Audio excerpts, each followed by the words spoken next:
Kebab ఎలా తయారు చేస్తారో చూసేద్దాం రండి.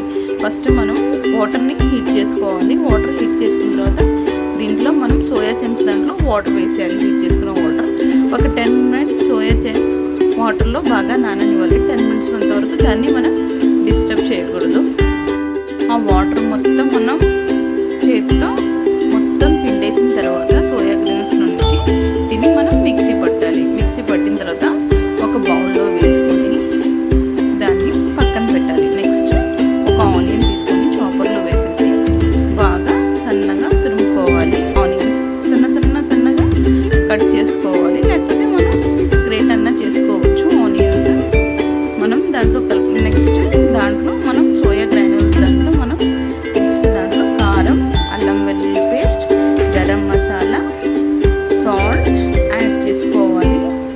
అది ఎందుకంటే మనకి దీంట్లో కొంచెం కూడా వాటర్ ఆల్రెడీ మనం వాటర్లో నానబెట్టాం కదా, ఆ వాటర్ అనేది ఏమీ లేకుండా చూసుకోవాలి. నెక్స్ట్ ఒక 2 tablespoon పెప్పర్ పౌడర్ యాడ్ చేసుకోవాలి. మనం దీంట్లో పెప్పర్ పౌడర్ యాడ్ చేసుకున్న తర్వాత మనం తగినంత చాట్ మసాలా అనేది వేసుకోవాలి. ఒక 2 tablespoon అంతా చాట్ మసాలా, 1 tablespoon కారం, 1 tablespoon salt, 2 tablespoon chaat masala, ఒక 1/2 tablespoon గరం మసాలా, ఇంకా కొంచెం ఫుడ్ కలర్ కూడా మన ఇష్టం, వేసుకుంటే వేసుకోవచ్చు, అది ఆప్షనల్ మాత్రమే. ఇంకా లాస్ట్లో జీలకర్ర పొడి కొంచెం వేసుకొని కొంచెం బాగా కలుపుకొని దాన్ని మనం పక్కన పెట్టాలి ఒక 10 minutes అంతవరకు.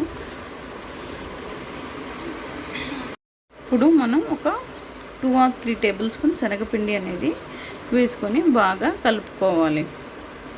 ఇప్పుడు చూడండి ఆనియన్స్ ఇంకా కార్న్ఫ్లోర్ అనేది మనం లాస్ట్లో యాడ్ చేయాలి. ఇప్పుడు చూడండి మనం ఆ మిశ్రమాన్ని ఇలా టూత్ పిక్ మధ్యలో పెట్టి ఇలా బుల్లెట్ షేప్లో చేసుకొని ఆయిల్లో డీప్ ఫ్రై చేసేయాలి. గోల్డెన్ బ్రౌన్ కలర్ వచ్చేంత వరకు ఫ్రై చేసేయాలి. Veg షీక్ kebabs ready.